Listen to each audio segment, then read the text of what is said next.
Anak-anak sekalian, pada kesempatan kali ini kita akan mulai membahas bab yang pertama, yaitu materi tentang iman kepada kitab-kitab Allah dan mencintai Al-Quran. Yang pertama, pengertian iman kepada kitab-kitab Allah. Iman kepada kitab Allah berarti kita percaya dan yakin dengan sepenuh hati bahwa Allah telah menurunkan kitab-kitabnya kepada para rasul-rasulnya. Ajaran yang terdapat di dalam kitab tersebut disampaikan kepada umat manusia sebagai apa? Sebagai pedoman hidup agar kelak dapat meraih kebahagiaan di dunia maupun di akhirat. Selanjutnya, fungsi kitab-kitab Allah. Di dalam surat Al-Maidah ayat 16 dijelaskan fungsi kitab Allah. A'udzu billahi minasyaitonir rajim. Yahdi bihillahu man ittaba'a ridwanahu subulas salami wa yukhrijuhum minadh dhulumati ilan nuri biiznihi wa yahdihim ila siratim mustaqim. Artinya, dengan kitab itulah Allah memberi petunjuk. Yang pertama, fungsi kitab ini yaitu memberikan petunjuk kepada siapa? Kepada orang yang mengikuti keridhaan Allah, kepada keselamatan. Yang kedua, fungsi kitab ini yaitu mengeluarkan orang atau manusia dari keadaan gelap gulita kepada cahaya. Yang ketiga, fungsi kitab yaitu menunjukkan manusia ke jalan yang lurus, jalan yang diridhai oleh Allah Subhanahu wa taala. Faham? Insya Allah. Kemudian anak-anak, kita lanjut ke slide selanjutnya. Nama-nama kitab Allah dan cara mengimaninya. Kitab-kitab yang Allah turunkan berjumlah 4. Yang pertama yaitu kitab Taurat, kitab Zabur, kitab Injil, dan kitab suci Al-Quran. Tentu saja cara mengimani keempat kitab ini berbeda, karena kita hanya diwajibkan untuk beriman kepada Al-Quran, beriman dan mengimani Al-Quran. Akan tetapi kita pun wajib yakin terhadap kitab-kitab yang lain selain Al-Quran, yaitu Taurat, Zabur, dan Injil. Kita disuruh beriman kepada kitab tersebut, akan tetapi implementasinya berbeda dengan Al-Quran. Untuk mengimani kitab Taurat, Zabur, dan Injil, kita hanya cukup mengetahui sejarah dan kita yakini akan keberadaan kitab tersebut. Caranya bagaimana, Pak? Caranya dengan bertoleransi serta menghargai pemeluk agama yang lain. Kemudian Al-Quran cara mengimaninya yaitu dengan kita ketahui sejarahnya, kita yakini keberadaannya, kita baca, kita fahami, dan kita jadikan sebagai pedoman. Implementasinya bagaimana, Pak? Kita dapat mengimplementasikan dengan cara mencintai Al-Quran, kita rajin beribadah, kita rajin beramal saleh, dan kita sebisa mungkin menjauhi perbuatan maksiat. Setelah nama-nama kitab tersebut dan cara mengimaninya, sekarang kita bahas satu persatu kitab-kitab yang Allah Subhanahu wa taala turunkan. Yang pertama yaitu kitab Taurat. Kitab Taurat diturunkan oleh Allah Subhanahu wa taala kepada Nabi Musa alaihi salam pada abad ke-12 sebelum Masehi, tepatnya di Bukit Sinai atau Bukit Tur Sina. Taurat artinya hukum atau syariat.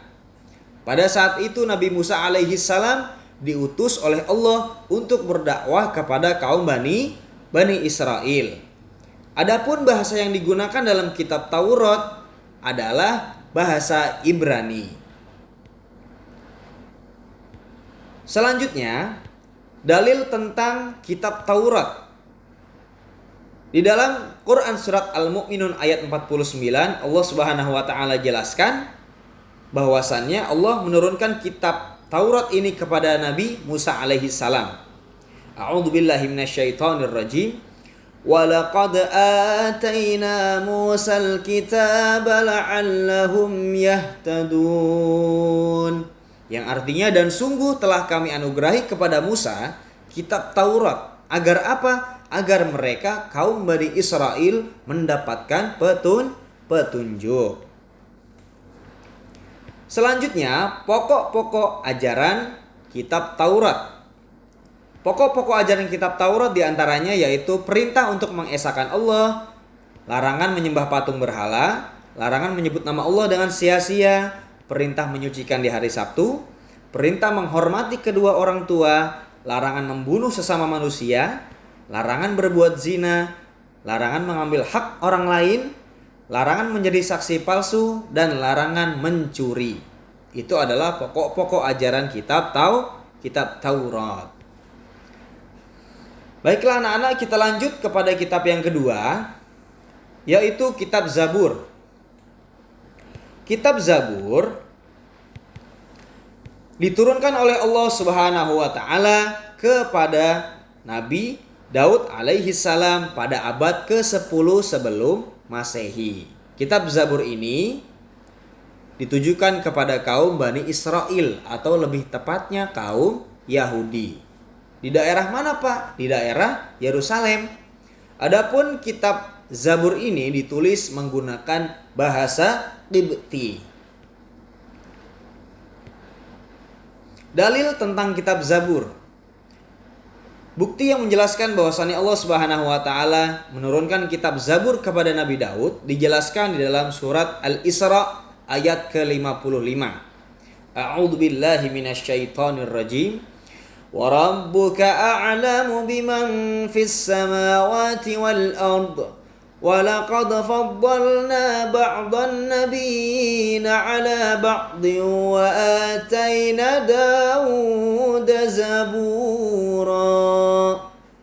Artinya, dan Tuhanmu lebih mengetahui siapa yang di langit dan siapa yang di bumi. Dan sungguh kami telah memberikan kelebihan kepada sebagian nabi-nabi atas sebagian yang lain. Dan kami berikan Zabur kepada Daud. Surat Al-Isra ayat 55.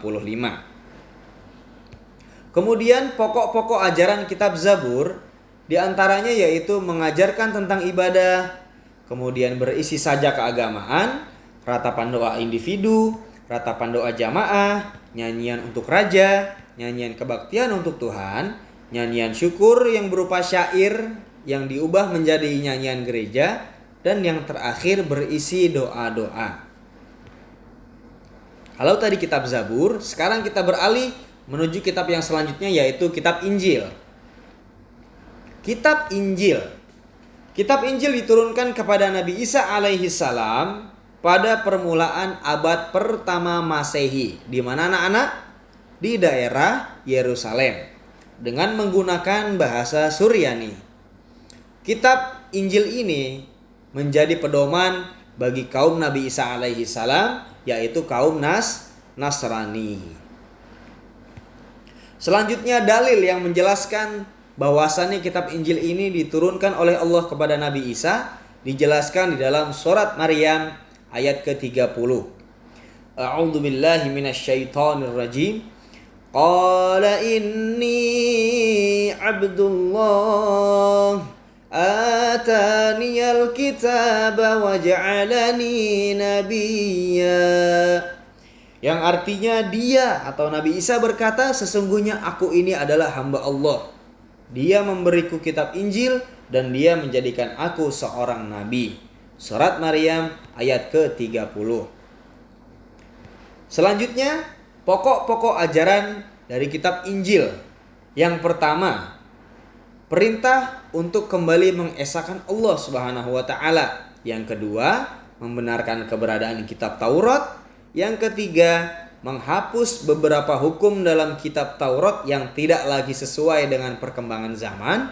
Dan yang terakhir, menjelaskan bahwa kelak akan datang kembali Rasul setelah Nabi Isa alaihi salam. Siapa beliau? Yaitu Nabi Muhammad sallallahu alaihi wasallam. Itu adalah pokok-pokok ajaran dari kitab Injil. Selanjutnya yang terakhir yaitu kitab Al-Quran. Kitab Al-Quran diturunkan oleh Allah Subhanahu wa Ta'ala kepada Nabi dan Rasul yang terakhir, yaitu Nabi Muhammad Sallallahu Alaihi Wasallam pada abad ke-7 Masehi dalam kurun waktu 22 tahun. 22 tahun, 2 bulan, dan 22 hari. Kitab suci Al-Quran sendiri terdiri dari 30 juz, 114 surat, dan 6.236, bahkan ada referensi yang menyebutkan ayat di dalam Al-Quran berjumlah 6.666 ayat. Al-Quran diturunkan oleh Allah sebagai penyempurna sekaligus membenarkan kitab-kitab yang sudah ada sebelumnya. Selanjutnya, dalil tentang Al-Quran bahwasannya Allah Subhanahu wa Ta'ala menurunkan kitab Al-Quran ini kepada Nabi kita Muhammad dijelaskan dalam surat Ali Imran ayat ketiga. A'udzu billahi minasyaitonir rajim. Nazzala 'alaikal kitaba bil haqqi musaddiqan lima baina yadayhi wa anzalat taurata wal injil. Yang artinya Dia atau Allah Subhanahu wa Ta'ala menurunkan kitab Al-Quran kepadamu Muhammad yang mengandung kebenaran, membenarkan kitab-kitab sebelumnya, dan menurunkan Taurat serta Injil. Kemudian isi kandungan Al-Quran. Di dalam Al-Quran berisi kandungan yaitu yang pertama tauhid atau pengesaan terhadap Allah Subhanahu wa Ta'ala. Kemudian yang kedua adalah akhlak atau budi pekerti. Yang ketiga ibadah. Yang keempat muamalah. Dan yang kelima isi kandungan Al-Quran yaitu berisi tentang tarikh atau sejarah. Kemudian pembahasan yang terakhir yaitu perbedaan antara kitab dengan suhuf. Jadi ada kitab, ada juga suhuf. Apa Pak bedanya Pak? Perbedaannya, kalau kitab, ia isinya lebih lengkap. Kitab isinya lebih lengkap dibandingkan suhuf. Nah, suhuf ada sebagian hukum yang tidak tercantum di dalam suhuf. Tetapi kitab isinya lebih lengkap dibandingkan suhuf. Kemudian yang kedua, bentuk dari kitab sudah dibukukan. Jadi sudah menjadi buku. Sedangkan suhuf masih berbentuk lembaran-lembaran yang terpisah satu sama lain. Yang ketiga, perbedaan antara kitab dengan suhuf. Kitab biasanya masa berlakunya lebih lama ketimbang suhuf. Dan suhuf sifatnya hanya sementara. Berlanjut yang terakhir yaitu hikmah beriman kepada kitab-kitab Allah. Hikmah beriman kepada kitab Allah ini ada banyak. Yang pertama memberikan petunjuk kepada manusia yang benar dan salah, dijadikan pedoman, kemudian memberikan informasi sejarah kehidupan orang-orang dahulu, kemudian manusia menjadi tahu betapa besarnya perhatian dan kasih sayang Allah kepada para makhluknya. Selanjutnya manusia yang beriman akan dapat mengetahui dan membedakan mana yang baik dan mana yang buruk. Hati manusia menjadi lebih tentram, memiliki sikap toleransi yang tinggi, kemudian meningkatkan kesabaran dalam menerima cobaan, ujian dan musibah, serta selalu bersyukur atas nikmat dan anugerah yang diberikan oleh Allah Subhanahu wa Ta'ala. Mungkin cukup sekian anak-anak pembahasan di bab pertama ini. Mudah-mudahan kalian semua paham dan mengerti atas video yang Pak Dika jelaskan.